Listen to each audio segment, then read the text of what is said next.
নাম সভাগুণ্ড উৎসৱ। পিছে সভাগুণ্ড উৎসৱ কি? 1854 চনৰ পৰা এই উৎসৱ অবিৰতভাৱে চলি আহিছে। 172 বছৰ সম্পূৰ্ণ কৰিলে এই উৎসৱে। বিগত বৰ্ষসমূহৰ দৰে এই বৰ্ষতো অনুষ্ঠিত হৈছে এই উৎসৱ।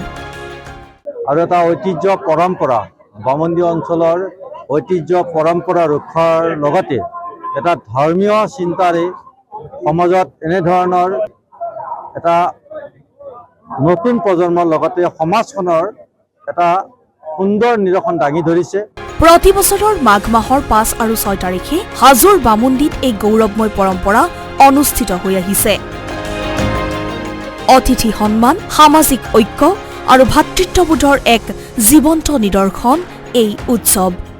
এই পৰম্পৰা অনুসৰি উৎসৱৰ দিনা ৰাতিপুৱা বিলৰ পৰা সকলোৱে মিলি মাছ ধৰে। লাও, খৰি, মছলা, চাউল, দাইল আদি সামগ্ৰী সংগ্ৰহ কৰি গাঁওখনৰ সকলোৱে মিলি অতিথিৰ বাবে নিশা সিধা দিয়াৰ প্ৰস্তুতি আৰম্ভ কৰে।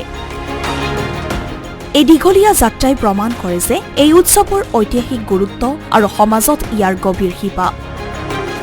বামুণ্ডীৰ ৰাইজে যুগে যুগে সংৰক্ষণ কৰি অহা এই পৰম্পৰাগত সভাগুণ্ড উৎসৱ আৰু সিধা দিয়াৰ পৰ্ব আজিও একেই শ্ৰদ্ধা আৰু আন্তৰিকতাৰে ঐক্যবদ্ধতাৰে পালন কৰি আহিছে। সভাগুণ্ড উৎসৱত সিধা ল'বলৈ অসমৰ বিভিন্ন প্ৰান্তৰ পৰা বিভিন্ন লোকৰ সমাগমে বামুণ্ডীক পৰিণত কৰিছে এক বৃহৎ মিলন ক্ষেত্ৰলৈ। এই উৎসৱ কেৱল অনুষ্ঠানেই নহয়, ই হৈছে অসমীয়া সমাজৰ আতিথ্য, ঐক্য আৰু পৰম্পৰাৰ এক উজ্জ্বল প্ৰতিচ্ছবি। জনসাধাৰণ বা মানুহক সেৱা কৰা বা মানুহক খোৱাটো এটা ধৰ্ম, এই কথাটো ইয়াত সুন্দৰভাৱে প্ৰত্যেকে আন্তৰিকতাৰে পালন কৰিছে। এই ৰাইজৰ 172তম আজি 172 বছৰে এনেধৰণে পৰম্পৰা ঐতিহ্য ৰক্ষা কৰি সামাজিক সমন্বয় আৰু এটা ভাতৃত্ববোধ, সমাজখনক একতাৰ দোলেৰে বান্ধি ৰখা আৰু সকলোৰে মাজত ভাতৃত্ব গঢ়ি তোলাৰ ক্ষেত্ৰত এই মহোৎসৱে বিশেষভাৱে অৰিহণা যোগাই আহিছে।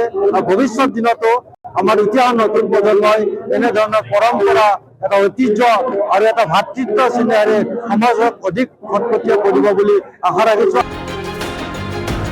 হাজোৰ পৰা বিশ্বজিৎ দাসৰ ৰিপৰ্ট, আসাম টক্স।